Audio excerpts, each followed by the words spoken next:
relendo um livro dele, o último que foi publicado antes da morte dele, que é esse aqui, né, Esquiça para uma Alta Análise, que tem em português também, e que é exatamente uma espécie de autocrítica, não sei se a gente pode dizer que ele faz, tentando se contextualizar de onde ele vem, falando desses pensadores franceses, fazendo exatamente essa crítica a Sartre, o intelectual universal, o intelectual que sabe tudo, total, né? E dizendo exatamente essa coisa do intelectual que conhece especificamente as coisas, que estudou cientificamente as questões e que isso aí possa servir para o movimento social, né? Inclusive, acho que aquele debate ali no subúrbio, ele é um pouco isso aí, quer dizer, né? Um certo intelectualismo que há de alguns movimentos e tal, né? Eu acho que é interessante isso aí. Eu acho assim, que esse ponto que você colocou é realmente uma coisa que me atraiu nessa teoria dele, né? E que eu acho que pelo fato das minhas referências estarem muito em inglês, né, então ele é sempre contraposto à teoria estruturalista do Giddens, né, que é o sociólogo. Então aí tu tem essa diferença de que ele não é tão determinista, exatamente porque tem esse hábito que é capaz de estruturar o espaço. Né? Teria alguma pesquisa na geografia, vocês estão fazendo essa ligação que você falou entre Habitus e o habitat? Atualmente, quer dizer, estou dirigindo um grupo de pesquisa aí que nós estamos trabalhando com um condomínio fechado, na Serra particularmente. E a ideia é exatamente, também não só com Bourdieu, mas também com Foucault e outros autores, está exatamente tentando discutir, eu estou orientando aí uma dissertação de mestrado, também ela estava aqui, foi embora, a Rose, que eu estou instigando um pouco a trabalhar sobre isso, né? Ana também está fazendo uma dissertação de mestrado sobre um bairro aqui de Vitória, né? E que particularmente está lendo também, né? Bourdieu quer dizer, tem um grupo de pessoas e de pesquisas que eu espero que dê bons resultados, né? O que eu tinha questionado aquele dia no Milton Santos, quer dizer, gosto muito do Milton Santos, se trata aqui de querer quebrar, como diz o francês, açúcar nas costas do Milton Santos, ou querer denigrir Milton Santos, ao contrário, acho que é um grande intelectual, um pensador fora de norma e tal, é um pouco aquilo que eu falava aquele dia, de ver muitas vezes, eu não lembro exatamente o contexto onde eu falei aquilo, mas como que o pensamento, como que a construção do Milton Santos muitas vezes associa um certo estruturalismo a um certo marxismo. Milton Santos tem períodos na obra dele diferentes, né? No início, acho que dos anos 60, ele tinha o trabalho dele de pesquisa está muito associado com um certo funcionalismo norte-americano, anglo-saxão, as cidades do terceiro mundo, etc. Quer dizer, algo de meio também sistêmico. E depois eu acho que, tanto nele como no Lefebvre e outros pensadores, a explosão de maio de 68 por um lado, e de outro lado, a questão do estruturalismo e tal, provocaram certas rupturas. Mas nele ele nunca se refere diretamente ao estruturalismo, a Lévi-Strauss, a Bourdieu, a Foucault, por exemplo, ou a pós-estruturalistas como Derrida, Deleuze, etc. Mas ele está sempre se referindo implicitamente a Lefebvre, que foi um autor que criticou imensamente o estruturalismo no início dos anos 60, mas que a Revolução Urbana, nós estamos relendo agora, a Revolução Urbana é estruturalismo puro. Né? Assim, estou exagerando talvez, mas explicitamente se refere aos estruturalistas. Então, o que eu quero dizer é que o estruturalismo foi um movimento dentro das ciências humanas extraordinário. Ele provocou uma espécie de ruptura da forma de buscar o conhecimento que eu acho que nós não veremos durante muito tempo. Né? Ele foi depois alterado, as pessoas evoluíram. Então, assim, é mais essa defesa que eu faço do estruturalismo, para mostrar a riqueza generativa do estruturalismo, entendeu? E que acho que dentro da teorização geográfica brasileira, esse movimento não foi levado às suas últimas consequências. Ele foi abortado, não explicitado e não assumido.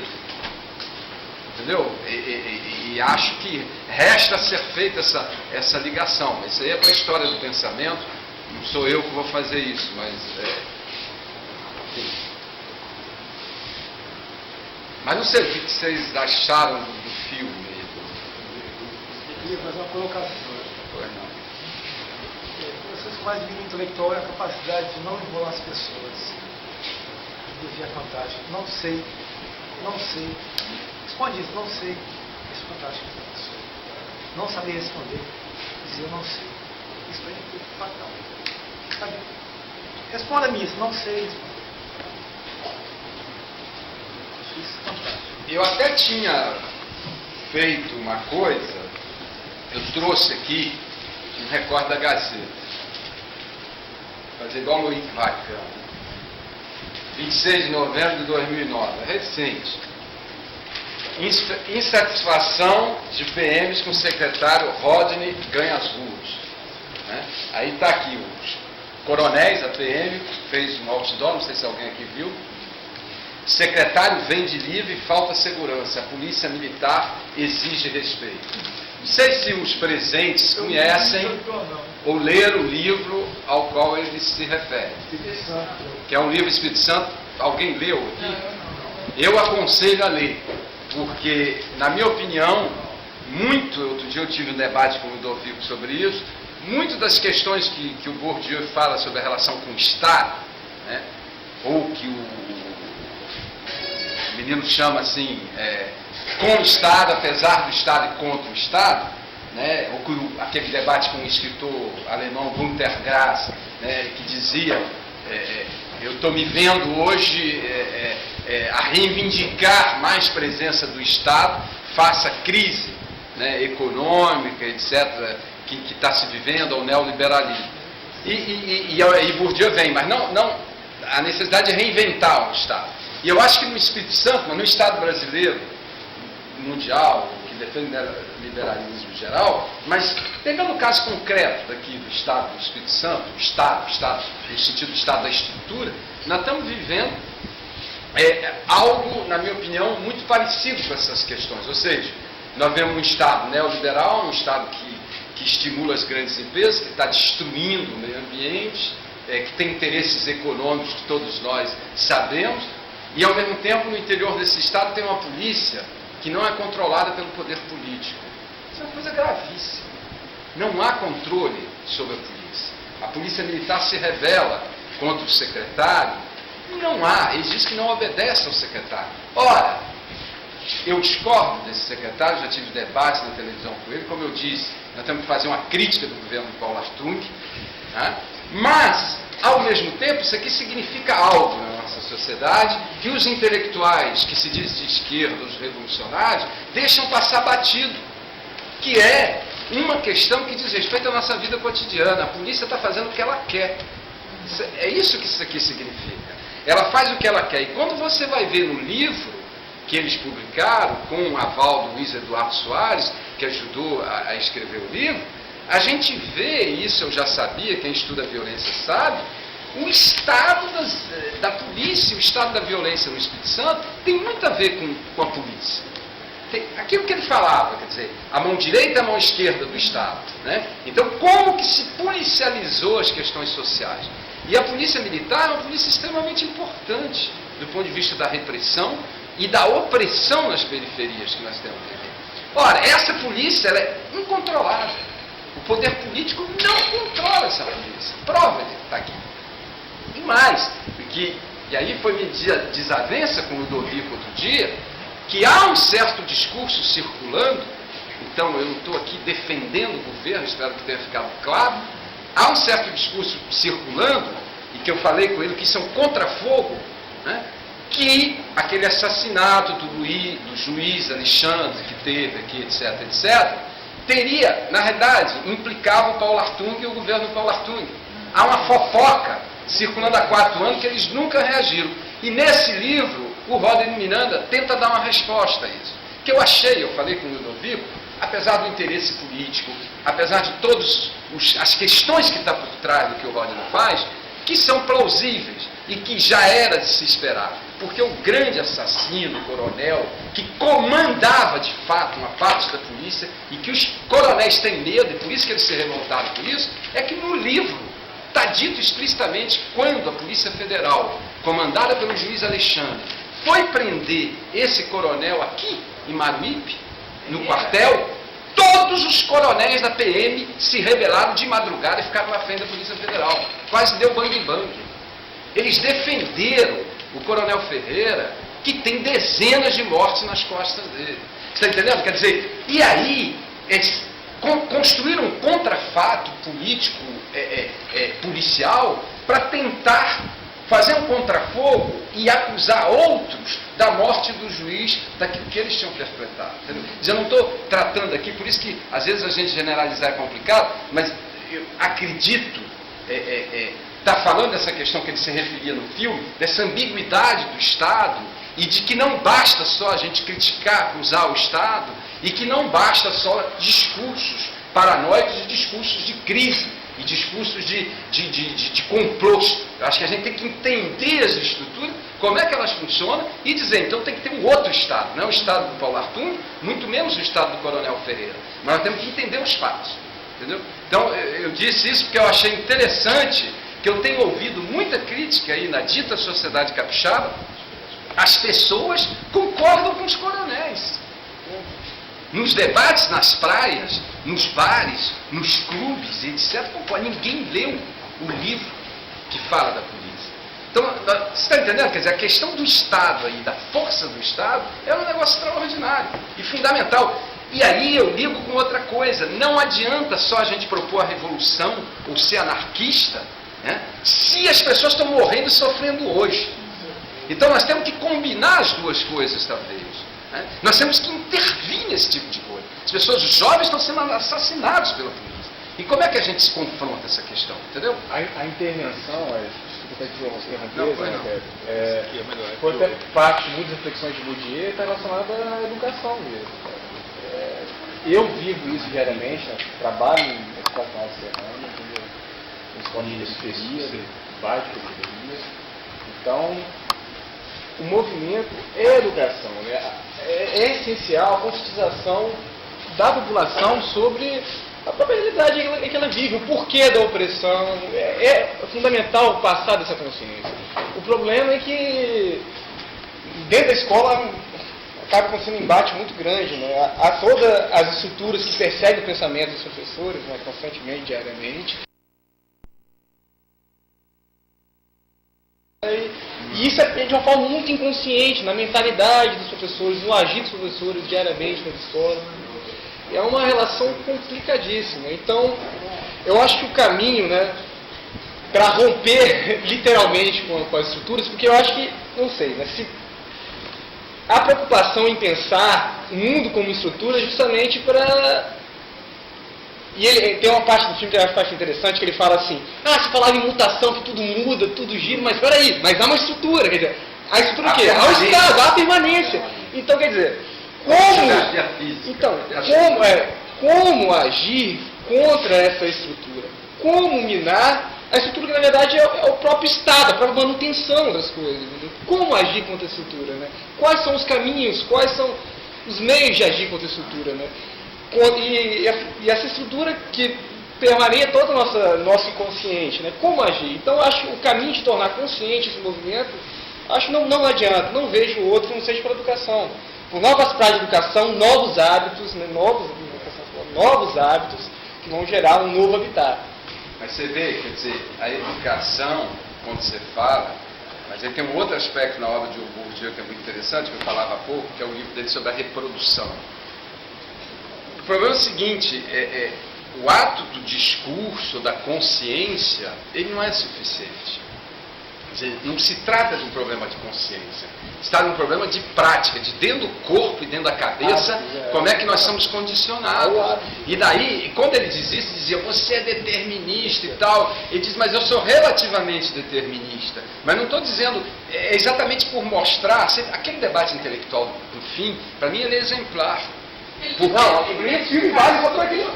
Aquele... Você consegue modificar a estrutura sem identificá-la, né? Exatamente. E aquele debate exemplar, porque ele falou de Vallefurré, não sei se vocês conhecem um pouco o contexto do subúrbio francês. Você viu ali, era uma periferia longínqua de Paris, assim, Vallefurré a 60 quilômetros do centro de Paris. Né? Fica dentro da região parisiense. E é um lugar onde a miséria é muito grande, a imensa maioria das pessoas são negros e árabes, descendentes de árabes que são franceses de segunda ou terceira geração, e que estão numa posição de dominação, mas e você viu as questões que as pessoas colocavam, né? Aquele rapaz, o Rasta, lá, levantando a situação de dominação mesmo, simbólica, pela cara das pessoas. Eu morei na França, eu sei, isso aí é muito importante, entendeu? Quer dizer, o que ele falava da língua, quer dizer, e eu acho que isso os discursos muitas vezes marxistas, economicistas, não percebem essas coisas, quer dizer, que tanto a maneira de falar, a maneira de se vestir, a maneira de se comportar, tudo isso já cria um código social, né? É tão evidente que a gente não... e que já cria uma distância social, né? Relacional, de superioridade, de dominação. E como é que nós mesmos, todos nós, reproduzimos essas coisas? Então é muito difícil fazer pesquisa, né? Eu acho assim, muitas vezes a gente reproduz um discurso ideológico que nós pegamos do Milton Santos, de X ou Y, e botamos no papel, mas não exteriorizamos o lugar de onde nós estamos falando, como nós estamos falando, sobre quem nós estamos falando, entendeu? E isso eu acho que é uma grande dificuldade na pesquisa universitária. E como fazer essa pesquisa universitária, essa pesquisa científica, e ao mesmo tempo produzir, como ele falava, livros engajados e livros científicos. Como fazer essas duas coisas, entendeu? Como são esses períodos, quer dizer, como se confrontar. Fica parecendo ser esquizofrênico, né? Mas também no limite. Igual quando a gente fala, essa é a obra do período Marx jovem, né? Aí depois não, Capital, ela já é categorizada de uma outra forma. Mas quando ele fala que você está produzindo um discurso científico, você está assim uma luta política automaticamente. Também. Mas é meio complicado. Isso é um pouco assim, eu consigo entender o que ele está falando, né? Mas na hora de você fazer essa distinção e produzir essa distinção enquanto texto, é meio complicado. E eu acho que... Porque são estruturas simbólicas diferentes, né? E talvez o ponto... São estilos literários diferentes. Eu acho que talvez o ponto que Bourdieu entra em contradição, até no próprio título do filme, é aquele momento que fala, a sociologia é esporte de combate, em defesa. Em defesa de quê? Essa é a questão. A sociologia é esporte de combate. Ele está, no final das contas, defendendo o quê? Um livro com um discurso cientificista, ele está defendendo o quê? Que tipo de ciência? A serviço de quem? Às vezes, esse discurso, a análise, o discurso estruturalista, ele, na verdade, serve, obviamente, de função para as práticas e para, digamos que, fortaleçam as estruturas, né, para o poder, não contra este poder. Até no próprio uso de determinada linguagem, que ela já exclui, já provoca desigualdade, porque é uma linguagem que não dá acesso a todos, mas é um pequeno grupo, uma elite de conhecedores, de cientistas, né, então... é um paradoxo, é uma relação contraditória e ele acaba fazendo... Eu acho que porque o Florestan Fernandes tem uma frase que ele diz: o sociólogo só dá saída. Ou você está do lado do explorador, ou você está do lado do explorado, né? Então, tua análise, seu discurso de reflexão, ela está pautada também nessa luta que é uma luta de classe, no final das contas. O Bourdieu está falando, no limite, eu entendo como se fosse isso. Tá é um esporte de combate nesse sentido. Está claro que ele toma posição pelos dominados. Isso aí ele reitera, ele botou no filme. Eu acho que quanto a isso não há dúvida. O que faz é que ele diz o seguinte: ao mesmo tempo, aquela reunião de pesquisadores, eu não posso dizer qualquer coisa. Entendeu? Quer dizer, eu tenho um discurso político que eu posso assumir como sujeito, etc. E tem também minha pesquisa. E que vai mostrar o quê? Vai mostrar, inclusive, que os oprimidos, os dominados, né, muitas vezes eles têm discursos e práticas extremamente reacionárias que um discurso revolucionário superficial nunca vai confrontar. Quer dizer, o papel do pesquisador é de dizer a verdade das coisas. E doa quem doer, entendeu? Inclusive no desafio que ele faz ali. Então, eu não acho que isso seja absolutamente elitista. Na realidade, nós estamos reproduzindo o próprio debate do filme ali. Quer dizer, é a luta contra o elitismo, na realidade, de tornar compreensível e legível as estruturas de poder. Né? Eu acho que é o contrário. Não há ali uma reafirmação.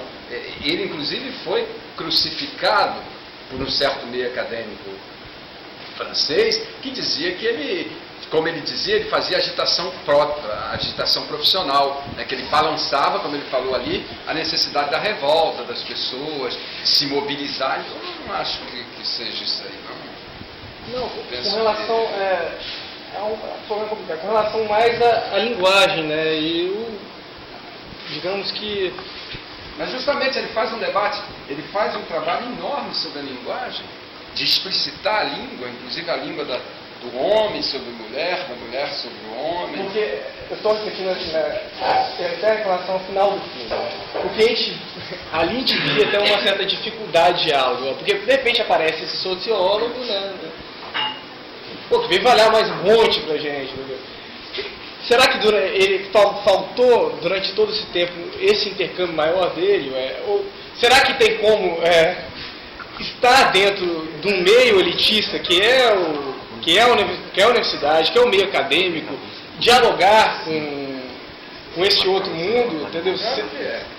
É uma relação difícil, complicada. É difícil, mas acho que ele assumiu isso aí. Eu penso assim, a gente não entenderia Bourdieu sem entender a vida dele.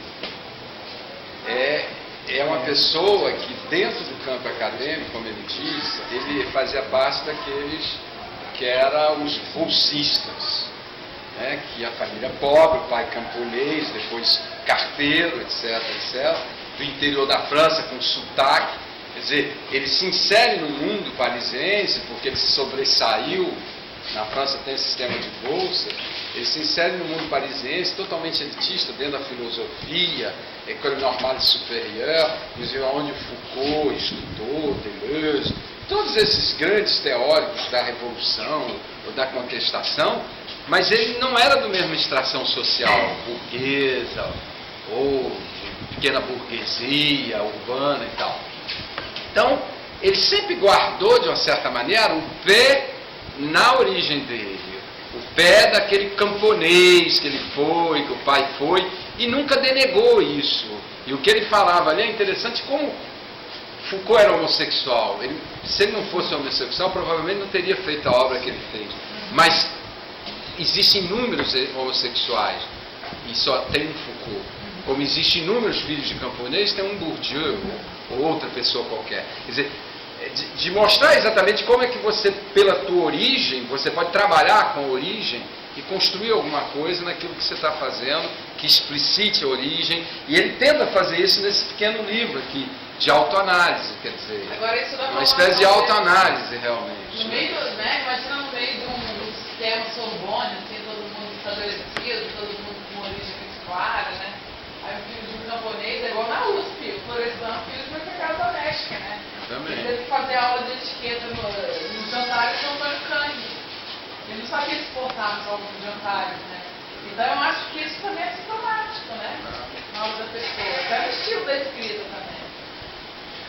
Essa coisa de ir na língua, na fala, no modo de se vestir, no comportamento, na distância, no modo de ser, isso é muito interessante. É fundamental até se falar desse último livro, porque ele foge das próprias estruturas que ele preocupou a vida inteira em analisar, querendo ou não. Porque...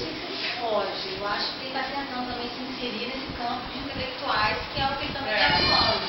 Então, no campo intelectual, ele também ele está fazendo o quê? O hábitos dele, ele está tendo que se moldar. Tem uma coisa de falar, como o Bourdieu aprendeu a jogar tênis, que é um esporte elitista, que ele, como filho de operário... Na França não é tenisista legal. Tênis na periferia tem. Já não é um esporte elitista muito lá, né? É um artigo americano. Como ele aprendeu a jogar tênis, ele era filho de operário. Ele também tenta se apropriar desse discurso porque ele está no campo dos intelectuais. Né? Então eu vejo assim, ele não é que está renegando, mas ele está, né, usando essas estruturas para poder... Tem uma coisa interessante, deixa eu só da escola que falou. É porque nesse ponto eu vejo contradição em Bourdieu. Porque, como ser um cientista, né, fechado em minha cátedra, mas tentando procurar esse diálogo com o popular, se eu não escrevo... Se a maioria dos escritos tem essa linguagem simplista, não é, querendo ou não, é voltado para um pequeno grupo, né, que vai interpretar, que vai estudar. De jeito Mas nenhum. depende do texto que você está falando, né? De jeito nenhum. Primeiro é o seguinte, ele tem direito de ser contraditório, porque se ele não fosse contraditório, ele seria Dieu. O cara lá disse, ele não é Deus. Ele não tem direito de ser contraditório. Segundo, não é verdade isso. Ele tem uma série de livros que ele publicou que são acessíveis em português, e ele militou quando tinha, por exemplo, a greve lá do pessoal, ele ia para a rua, ele passava a noite com as pessoas, então ele é um militante, foi um militante. Então, dizer isso que você está falando não é verdade. Eu não sei de onde você está tirando isso. Se não estou de novo, eu quero chegar. Porque esse discurso, esse pensamento... Não é discurso, é uma prática. Não, eu sei, essa prática acaba tendo usos que não podem ser para os fins que ele pensou em destinar, entendeu? É essa a questão, Zalaté.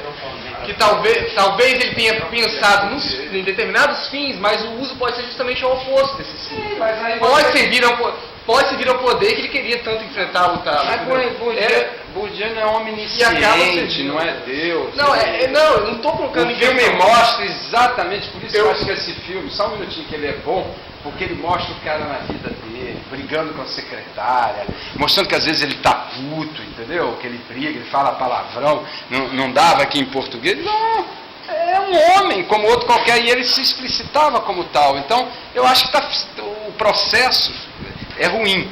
Nós estamos caminhando aí caminhando para uma coisa meio estéril de estar discutindo isso, eu acho. Podia estar discutindo outras coisas. Eu acho que isso aqui não leva a caminho nenhum, esse debate. Eu estou com uma aluna que está fazendo um projeto para fazer uma escola. Então, desde esse contexto dessa violência simbólica, como você diz, do espaço físico que te restringe o acesso e tal, então eu pedi que ela procurasse que tipo de escola você está querendo fazer, qual a pedagogia, né? Que visão de mundo você está querendo passar para você pensar num espaço que tem a ver com isso. Então, ela tentou entrevistar vários professores e ela perguntava qual a pedagogia das escolas municipais, estaduais, ninguém sabia disso.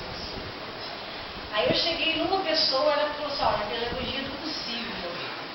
Mas as escolas que a gente tem são cheias de grade, é tudo compartimentado. Aí, bom, de repente a pessoa vai se sentir em casa estando na prisão depois, né? Talvez seja essa a intenção, né? Então, assim, aí vai também esse questionamento, né? Que tipo de questionamento os professores estão passando, né? Nesse espaço que eles estão usando, qual a pedagogia, se isso está sendo pensado pelos professores. E caberia não só passar esse questionamento para os alunos, mas os professores também, tá?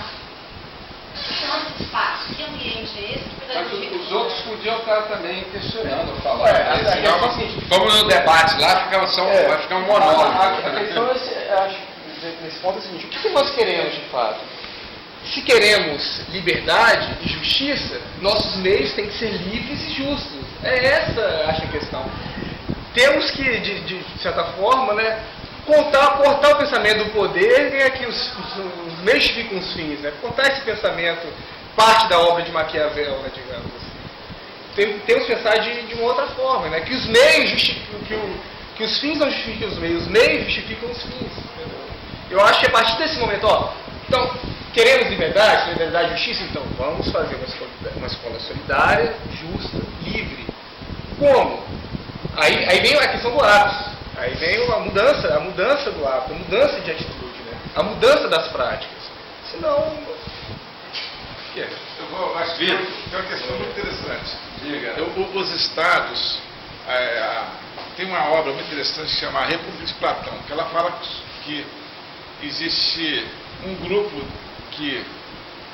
dominante, que são os pensadores, são os filósofos, tem outro grupo que é encarregado da segurança, que são os soldados, e tem outro grupo que é encarregado do comércio, artesãos. Mas, quer dizer, esse Estado ele foi adotado por quase todos os Estados. O Estado continua sendo assim. O grupo pensante está mandando. Outro grupo está na questão da segurança. Outro grupo, que somos nós trabalhadores, outro grupo, estamos aí também tentando sobreviver. A questão dos estados que eu vejo hoje a nível de país é que tem um grande número de jovens, não é só no Brasil, em outros estados, na Alemanha, na França, na Inglaterra, que ninguém sabe o que esses vão fazer, esses jovens não têm oportunidade, tem um grupo envelhecendo, entre esse grupo que está envelhecendo com uma certa estabilidade, outros não. É Cláudio Montelli, outros. Mas tem um grupo de jovens que estão aí que nós não sabemos como o Estado vai fazer. O Estado também não está sabendo onde vai empregar. Entre esses jovens, alguns vão para as escolas técnicas e daqui a pouquinho consegue lá seu emprego, 900, 200, são técnicos. E outros estão marginalizados, estão na periferia. Ninguém sabe, quer dizer, aí existe outro grupo que